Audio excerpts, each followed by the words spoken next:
Ladies and gentlemen, pay attention.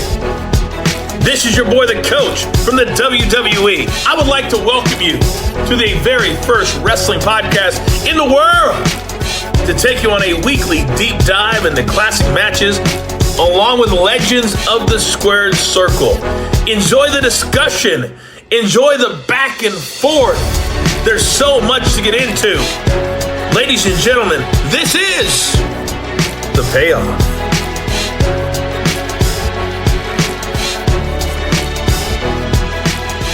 Welcome to an all-new episode of The Payoff. I'm Tom. That's Jeff. We're covering Ted DiBiase, the $1 million man. Well, I guess he might be getting canceled now too, because I guess people saw him on Saturday night's main event and, we're making fun of him because he's in trouble with Mississippi or something, or his son is. I don't know, man. Jeff, I choose to just enjoy the larger-than-life character that these people are. I don't pretend to know them personally. I don't pretend to have a right to judge them personally. I just try to enjoy this. And I feel like there are some real weirdos that are so into wrestling and so obsessed with these people and think that they are somehow connected to their personal lives and know them on a personal level. And the extended term for fan is fanatic. And it's no different in sports. You have weirdos that feel they have a connection to Taylor Swift. That just feels exhausting and weird to me. Like, these are performers, they're characters. Let's just appreciate what they did to entertain us and enjoy that without feeling that we need to understand and judge things. I've said it before on here, but sometimes, we need to remember that if all of us were judged by the worst thing that we ever said or did, and it was made public for the world to see, perhaps we'd feel differently when it's done to others. But anyways, man, I just thought of that as I was talking about DiBiase, because of course I saw negativity on Twitter and I'm like, man, just chill, Anyways, so we got Savage DiBiase. I said this before we recorded, but I'm looking at the dates and looking at the build for this, and this actually took place before their WrestleMania match that we all know of. So it'll be interesting to watch this and talk storyline and how we got to this and what happens, and a lot of moving pieces to this one. But I'm pumped to cover this one. Why did you choose to do it?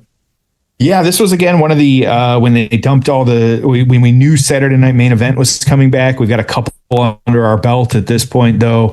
Wanted to go back and kind of look at some of these matches. And so this kind of era, too, like this late 80s, early 90s, I think this is a fun sweet spot for us, too. There was just a lot of good stuff happening. And so I wanted to get into it just really early, really anything in these like kind of 80s matches, like just over the top personality, like, the characters, like it's just, like you said, personal stuff aside, like this is what we grew up on. Like, this was really fun to kind of sit down and kind of watch and especially to kind of go back and check it out. Yeah. All right, man. We got a lot to talk about. I'm pumped to cover this one. Let's jump right into the build. Oh, it's time for the build. So Saturday night's main event, we're on the road to WrestleMania 4, March 7th, 1988. We're in the Nashville Municipal Auditorium. Bunch of dark matches. I won't go through all of them, but we had a Bad News Brown match, Young Stallions and Bolsheviks, Don Morocco and Butch Reed, Coco Beware, Hercules and the Junkyard Dog, British Bulldogs and Demolition, Jake Roberts and Honky Tonk Man, Duggan and Rude. Andre the Giant wrestled in a 3-minute dark match on this versus Bam Bam Bigelow. And then the actual show, what we saw on NBC, Brutus Beefcake is going to defeat Greg Valentine in 9 minutes. I'm assuming that would have been after they were tag team partners. Hulk Hogan is going to defeat King Harley Race, which will actually be a fun match to watch in 7 minutes.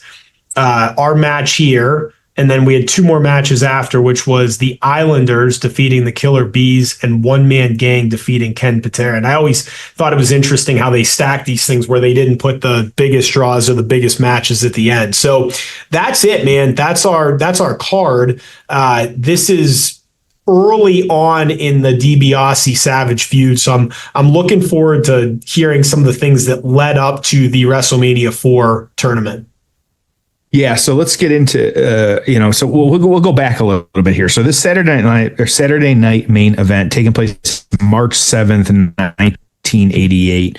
We're going to go back though to 87. This was DiBiase, his kind of first big angle was an episode of Superstars of Wrestling. That he came in and said he was going to buy the WWF World Heavyweight Championship from Hulk Hogan. Of course, Hogan refusing, and then said that DiBiase had to beat him in the ring in order for the belt. Of course, it had a bunch of different matches, and so DiBiase was kind of at the top of the card with him, and then wanted to couldn't buy it, couldn't win it, and so eventually went to Andre the Giant to win the title for him, which that actually did happen just a couple weeks prior to this one. Actually, about a month prior, February 5th, 1988. It was the main event 1, which was on, first main event, which was on NBC. And so you had Andre defeating Hogan. It was kind of unusual at that point. That was the infamous, who is Dave Hebner nonsense. And so, yeah, just kind of dealing with that. And so, of course, we know it was his Earl and kind of doing all that and mistaking it. It was just weird. But anyways, and so even though Hogan's shoulder was up, we still got the match. And so like the evil twin, like that part of it was just kind of really weird. And so, but through all of it though, said he would be Andre relinquishing the belt to DiBiase or surrendering it to him. And then you did have him because as the world heavyweight champ, it was actually a couple house shows where he was billed as that. And so kind of interesting. But of course, as we all know, best, in my opinion, just the best WWF president ever. Jack Tunney declaring that DiBiase, not the champion, did not win. Andre surrendered it, so it just wasn't a thing.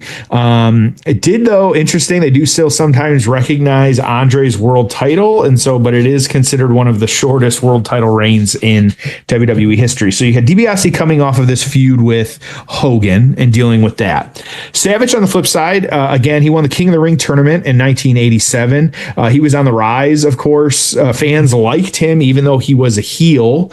Of course, he was a heel, especially toward Miss Elizabeth, so we started to see less of that. But then you had the Honky Tonk declaring himself the greatest Intercontinental Champion of all time. And so you had their feud then. And so, again, it was Saturday Night Main Event 12. So in October, just a little prior to this one, lost that one. You actually had the Hart Foundation kind of getting involved and interfering with that one. And so Honky got disqualified. So again, DQ, belt can't change hands. But then along with that, you had Miss Elizabeth coming out for with Hulk Hogan to help make the save. And so this was late 87, early 88. You had the Mega Powers forming as well too. Ended up having, along with that, you had the Survivor Series match where you had Savage's team beating Honky Tonk Man's team during that as well too. But then, like I said, and then we start getting into Honky Tonk feuding along with this kind of Andre and the Hulk stuff and having that. And so, but at that same show, you had Savage defeating Honky Tonk by count out after he kind of pushed Miss Elizabeth. So, it's kind of all these we will eventually in the aftermath see a little bit more for this, but like you said, this is kind of very early in the feud and what it turned into. We of course have the Mega Powers on one half of this. Eventually, like you said, we'll get the Mega Bucks as well too, but not after. And so that was really kind of in its infancy. We really hadn't seen it in the kind of lead up to this. The seed was planted, but we weren't calling it that, like you said, before the Mania match. And so that's how we got here. So just, I think it was the kind of build up to what we were about to see. I'm pumped to cover this one, man. This should be a lot of fun. I got a number of things for us to talk about. So let's jump into it. 37-minute mark of season 4, episode 3. It's Saturday night's main event, March 12th, 1988. Jeff, are you ready? Yeah, let's do this. I said, are you ready?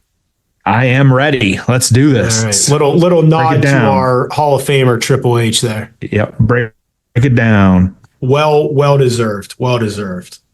And if you have a problem with Triple H being in the Hall of Fame, I feel sorry for you because he's not putting himself over. There's 2 words. It wasn't his decision. Yeah. He's one of the best performers of all time. He's an incredibly humble, nice person. And if you somehow can't see that, I feel sorry for you. Well, look at the turnaround. Yeah, we'll talk about it. Yep. Okay, let's get into the payoff. Oh, it's time for the payoff. When Saturday night main event continues. All right, got Vince on commentary. All right, the match just beginning now. Macho Man Randy Savage against Ted DiBiase, the $1 Million Man.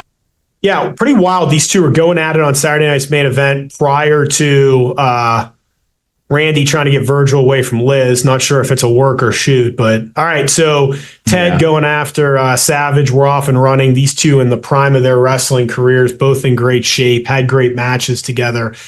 Dude, I almost thought I had the dates wrong because I didn't understand. Like, they had this match and then, 20 days later, they're going to be headlining WrestleMania. Not that that was the draw of WrestleMania, was these two. Right. It was the tournament. It was the Hogan versus Andre thing. There were a lot of moving pieces to that. Arguably too many and too confusing. I didn't think it really worked, but we got Savage as champion, which was great. So yeah, these two 20 days later are going to headline WrestleMania at the end of that tournament. And they had great matches. There's one in particular, and I don't know where this aired. It was June 25th of 1998, but it got 4.5 stars from Meltzer. It was actually a cage match at MSG. So I don't know, again, where that aired. I don't know if you are going to talk about that or not, but I did come across that, which I thought was interesting. But these guys were intertwined for quite a bit. So I was curious. So DiBiase's final match, he knew his back was almost out. He wrestled November 14th, 1993 in a tag match with Stan Hansen in All Japan. So that would have been 93. And then his final WWF match was Razor Ramon, which was at SummerSlam, I believe 93, earlier that year. But it was, it was not announced as a retirement match, but it kind of was. Yeah, it's a shame they couldn't have done some type of a stip or something just to add a little bit to it. Mm-hmm. Yeah, absolutely. These two, I mean, you look back at this kind of era. I mean, just look at the people involved. Like, I remember some of you've got Andre at ringside, Virgil, of course, with the $1 Million Man, Savage, DiBiase, it's just, for what this show was, like the, Saturday Night Main Event, like, it's just such a great pairing with everybody. Like you said, we know now, like kind of what they get into with Mania and all that other stuff. But it's just really good, kind of the players involved and kind of who we're seeing. Like this, it is to me. This is really just that classic wrestling. Yep, dude, Savage, man. Out to the outside, Savage. Now, if I was Savage, I would not take this out to the floor. He's got the spot. Jesse on commentary. God, he was good. Savage. I think Savage is one of my favorite in-ring workers ever. Mm-hmm. I really do. Yeah. I think like at this point, he was so athletic. He could do everything. The character larger than life, baby face or heel. He was just so damn good. Question for you. So after I think most recent Saturday night's main event, the one with Jey Uso and Gunther in it, and Shawn Michaels hits the super kick on Kevin Owens. Afterwards, I go on Twitter. I like scrolling. I like, kind of being connected to what's going on and what people are thinking. Of course. and I know it's groupthink, and I know like one person says it and people just repeat it because they can't have their own original thought or idea. But the big thing was it was a glorified house show. Yes. And Jeff, I don't get it. I'm like, you got a great world title match. You had a killer angle. I mean, I don't know what you expect. It's not a pay-per-view. It's not it's a television show that's 2 hours. So you have to run commercials, okay? You can't have 45-minute matches in there. You're trying to advance storylines because you're building to a pay-per-view. I don't know what you expect. I thought it was a hell of a show. I loved it. I'm like, is it the Royal Rumble? Is it WrestleMania? No, that's not the intent. The intent is it's a juiced up Raw or SmackDown, right? With some bigger matches and build. What did you think? I mean, I thought that criticism was completely idiotic. Well, and part of it is like, have these people never been to a house show? Do they not know how it works? Like, yeah. Also, like, it doesn't mean there isn't going to be a title change. There just wasn't on that one. And so, and part of it is, okay, if we get some matches that we wouldn't normally get, I don't care if I don't see that person win the belt on that or not. Like that has no bearing on whether or not I'm going to enjoy the show. I think too many times we do get caught up in that of not, we try not to, but like people get caught up in that. Oh, it is a house show and why there's no, everything was predictable. It's like, okay, but like it's wrestling. Like, it's scripted. Like, it doesn't mean they're not going out there and putting on a show. Like, it was a great match. And so to not enjoy that just because you're like, oh, he didn't win, or, oh, like it's bullshit. Like, people got to realize, like, hey, like, just be sports entertained. Like, just enjoy what you're seeing. And like, okay, like you're getting to see the people that, we get to see them more than we would otherwise. And so let's enjoy that. Like, so, yeah, I get that it is. I hear that. I heard that too. And I get it. But also it's like, come on, like we're at a certain point, like you're finding a reason to gripe because you want to gripe. Oh, I mean, and I feel like there's, and I'm not a psychologist, so I don't know, but I feel like in a lot of different walks of life, people feel better about themselves when they can bring other things down.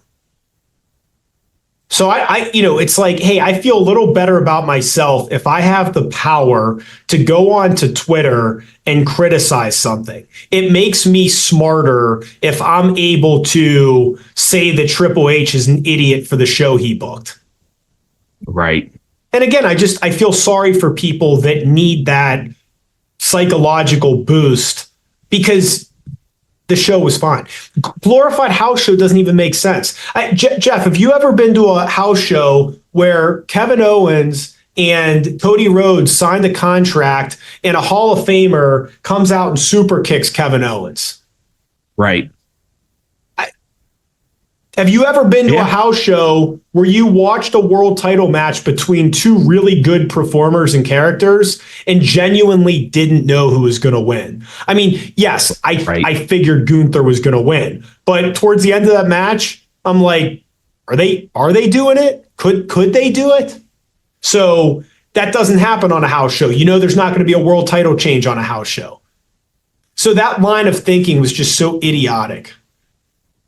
Yeah, absolutely. And again, like, okay, like house shows are some of the most fun shows too. Yeah, like but they're different than a 2-hour television show with commercials.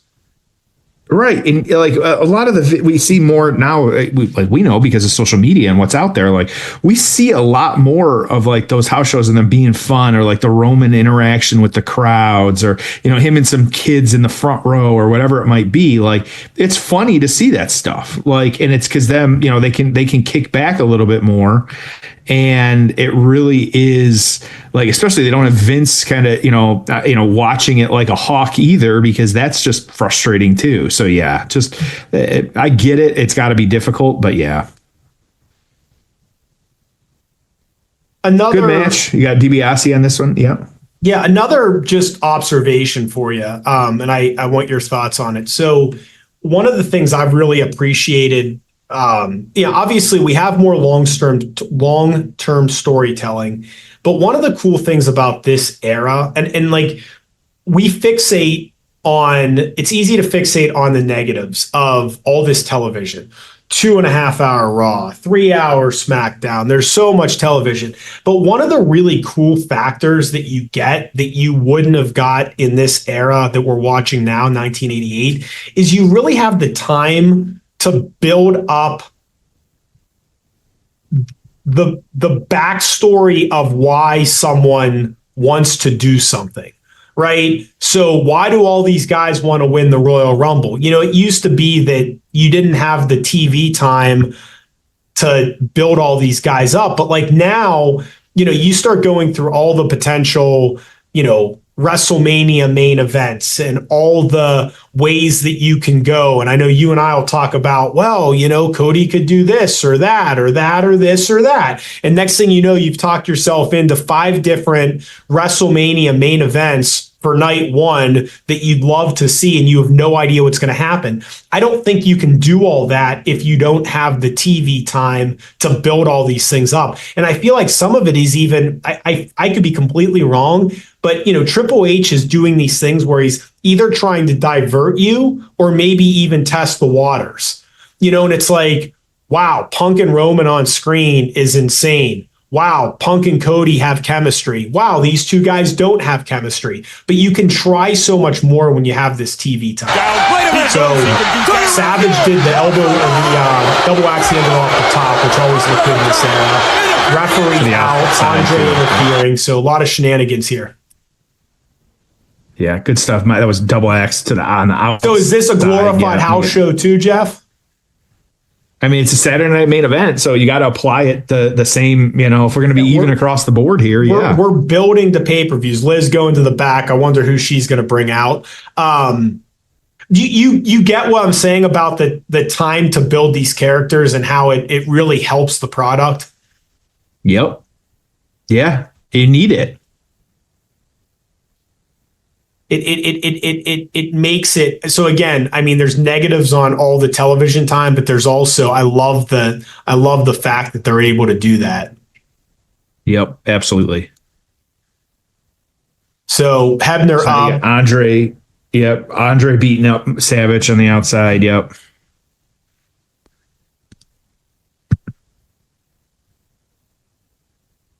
Man, Andre, I can't imagine how difficult it would have been for him to get around. Oh, yeah. Yeah. And he wrestled for a few more years after this. I mean, he wrestled. He's already moving. Oh, sure. I mean, he wrestled at WrestleMania 6, 2 years after this. Mm-hmm. And then 7, he came out and he could barely walk. So he's sweating bullets too out there. All right, so we got a count out. What are they doing here? They're setting him up. So DiBiase's going to win by count out. Setting up Randy Savage after Andre's done the damage on the outside. What a slap. I'll tell you what they're doing. They're making an example out of the Macho Man. Dave Hebner, the referee. Wait a minute. Here comes the Hulkster with a chair. Hulk in the ring. DiBiase takes off. Virgil takes off. All right, so Hulk for the save. We're building to Hulk Andre. We're building to the tournament. So good little piece of business here to get there. But fun match, man. Let's get into the aftermath. Oh, it's time for the aftermath. All right, what'd you think?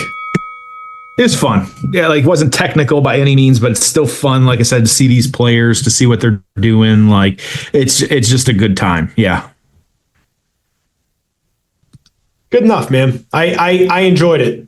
I think it served its purpose, and yeah, I mean, it's just it's fun too, man, because it's like, and this was like how the 80s were, but it's just so colorful. It's like you have Savage, who's this larger than life, colorful figure. You have Hulk Hogan, you have Miss Elizabeth and these just, incredible dresses, this blue dress. You have Andre the Giant, which larger than life. DiBiase's character, iconic. Virgil, in his corner. I mean, it's just, it's magical, man. There's just so much happening. It's pretty cool. Yeah, absolutely. It's just fun. Yeah. Yeah. And so, and then we're starting to see the start of the mega power. So, yeah. So on this one, kind of how this played out again, we've been alluding to, the tournament for the WWF World Heavyweight Champion at WrestleMania 4. You had DiBiase beating Hacksaw Jim Duggan in the first round, Don Morocco in the quarterfinal, received a bye in the semifinals to advance to the finals of the tournament. The reason for the bye, there was actually a double elimination of Hulk Hogan and Andre the Giant when they were both DQ'd in their match. And so that DiBiase was supposed to face the winner, of course. And so, but then we found out Andre revealed that DiBiase paid him to make sure that Hogan didn't advance in the tournament, but then losing to Savage in the finals, helped by Hulk Hogan in that one. So they continued the feud really over the belt through most of 1988, at least through the summer. There was a tag match against DiBiase and Andre and Hogan and Savage at the first ever SummerSlam, as we know. That was, of course, when the Mega Powers meet the Mega Bucks. And so, and having that. So Savage on the flip side, though, like I said, beating DiBiase, but also beat Greg the Hammer Valentine, One Man Gang, Butch Reed, and the $1 Million Man as well too. So and then kind of playing out for the rest of the year, like we said. So really good. And of course, we said their Mega Powers, the first feud being the Mega Bucks at that SummerSlam. So this one again, because of how old this match is, there isn't much out there in regards to PWI or the reviews, and so don't have any for this one, so we'll keep it simple. What do what do you have, and what are you thinking?